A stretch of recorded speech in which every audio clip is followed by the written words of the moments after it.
So if you've been following along for any length of time or you've seen any of my videos, you do know that I'm a person of faith and that I find great inspiration in the Bible.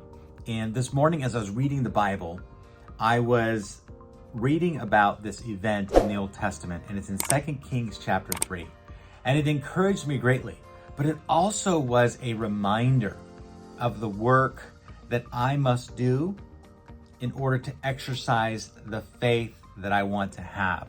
And so as a person in real estate who's constantly looking for the next deal, for providing for my family, for the next client to serve, this served as an encouragement to me this morning.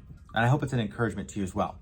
So in 2 Kings chapter 3, we see that there's 3 kings who are going against another king.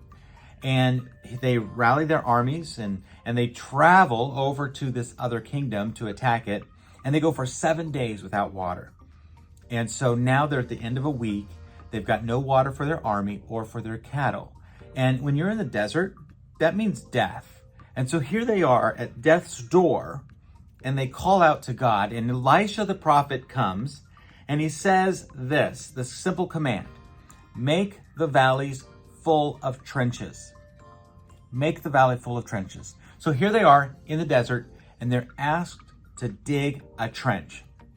And then he goes on to say, for God says, you will not see any wind, you will not see any rain, yet this valley will be filled with water, so that you and your cattle and your beasts will be able to drink. This is not a small thing in the sight of, this is but a small thing in the sight of the Lord. And then he will give the enemies into your hand. So Elisha comes and says, dig trenches, and then God's going to bring water. Even though you don't see it, no rain, no wind, this is no big deal to God. So here's where I was encouraged. The story goes on to show that the valley was filled with water, that they were able to drink, that they were able to feed their beasts and their cattle, and then they won. They won the battle. Here's the encouragement and the conviction for me is sometimes we want to be drenched without digging the trench. We want the blessings of heaven without doing the work. We just want the rain. We want the answer. We want the solution without putting our hand to the plow. You see, the command was hinged upon their taking action, and they had to dig the trench in order for it to be filled. And so many times in our careers in this business, and I have been there myself, we just want the blessings. We want the clients to fall out of the sky. We want them to show up at our doorstep. We want them to say, come help me buy a house or sell a house.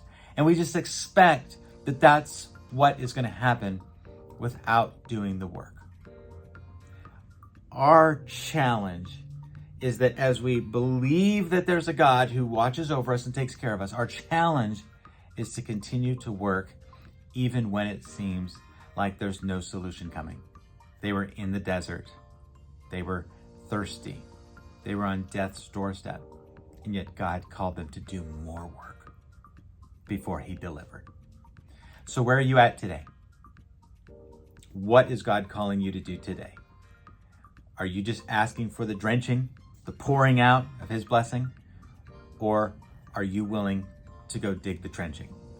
Do you need to go back to work? Because that sometimes is the solution that God's looking for to bless you. So hopefully that's an encouragement to you. Don't give up. Don't stop. Keep moving forward. But do the work, because we will be blessed. When it does say that God will bless the work of our hands. So we get to work hard in this business. We get to serve others. We get to love others. And then God gets to pour out his blessing when we do the work. Hopefully you find that encouraging today. If you're looking for other encouragement, comment, follow, subscribe. Let us know how we can help. God bless.